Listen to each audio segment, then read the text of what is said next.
So when did you stop playing Destiny 2? Not when did it shut down, but when did you stop playing? Because even if the game's live service ends on June 9th, 2026, you stopped playing way before that. For many of my friends, it was back in 2020, but for me, I remained.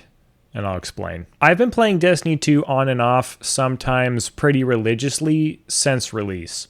I got a free copy with my GTX 1080 back in 2017. I ran through the main campaign, and then I called it good. Forsaken came out, but I wasn't into it for whatever reason. So many people called that campaign peak, but I just didn't play it. Then Shadowkeep came out, and a friend of mine bought me the DLC, and I stumbled my way back in. And I was just absolutely blown away by all of the stuff that I had missed. Then a few months later, COVID hit, and the world locked down. And me, with nothing to do, fell into Destiny 2. It was Season 11, Season of Arrivals. I had come back at the perfect moment because the world of Destiny 2 was about to change forever. Curse of Osiris, Warmind, and of course the Red War all got axed. All caused by the Destiny Content Vault, the DCV for short. The DCV was Bungie's huge answer to solving what was, at the time, a massive file size of 115 gigabytes of content for Destiny 2.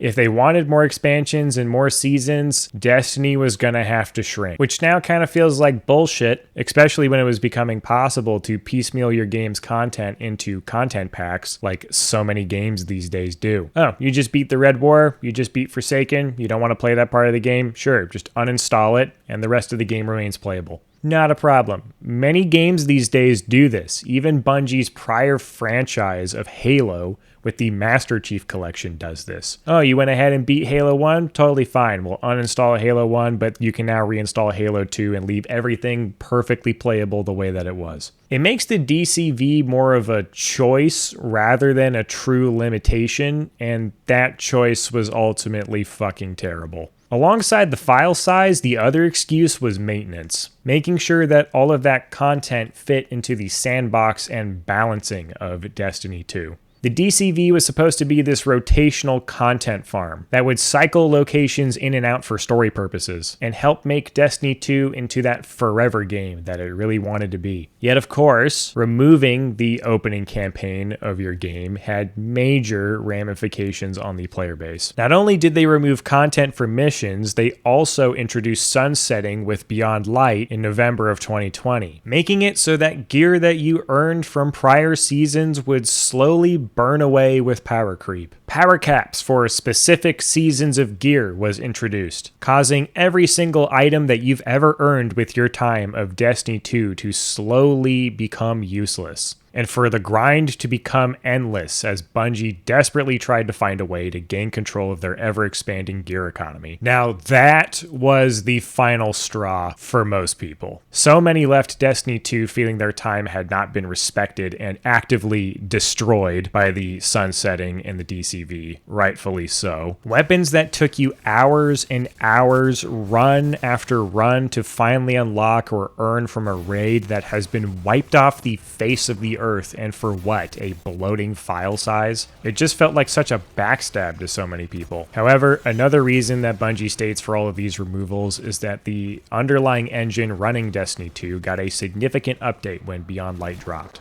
And much of that content was going to be remade and reworked almost from the ground up entirely just to get it back into the game. In a way, that's understandable, but that just adds to the entire mess that is the mismanagement of Destiny 2. There is just so much content that is missing from Destiny's core experience that after June 9th, that's actually gone forever. That was the beginning of the end of Destiny 2, even if Witch Queen had some incredible highs. After that moment, there was just no true way for any casual player to start Destiny 2 and get the story all the way up until that moment. Destiny 2 killed its ability to grow an audience with that move and also burned a ton of longtime players. I had an entire group of friends completely swear off Destiny 2 for about 5 years after that happened, as I fought along by myself, still enjoying my time, just because I didn't invest that much into Destiny's opening years. It was the perfect moment for me to join in because I didn't have that much attachment to what was being lost, even if I do really miss IO and the opening moments of the Red War. But coming into today, the DCV was promised of being this thing that would pull content out, retool it, and bring it back in so that it fit the current moment. But all it did was kill the chance for new players to join in and destroy the through line that is Destiny's over a decade-long story. Not to mention the year's worth of content from each year's 4 seasons was completely reset. As a longtime fan, if you stuck with it, Destiny 2 was one of the most rewarding, entertaining, unbelievable video game. It actually felt like a world was evolving and opening up with each expansion and seasonal release. But at the exact same time, it is one of the most FOMO-inducing video games ever made. And now, it's all over.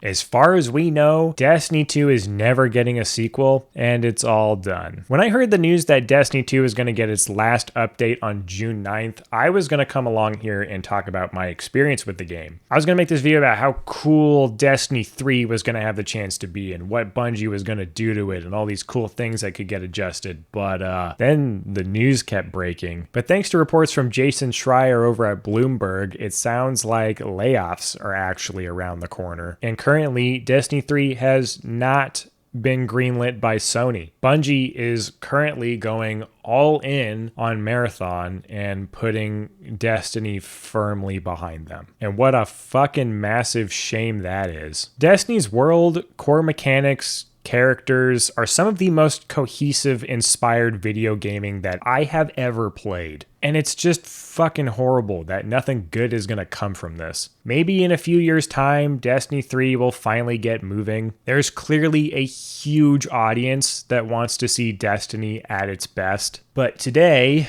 that is not happening.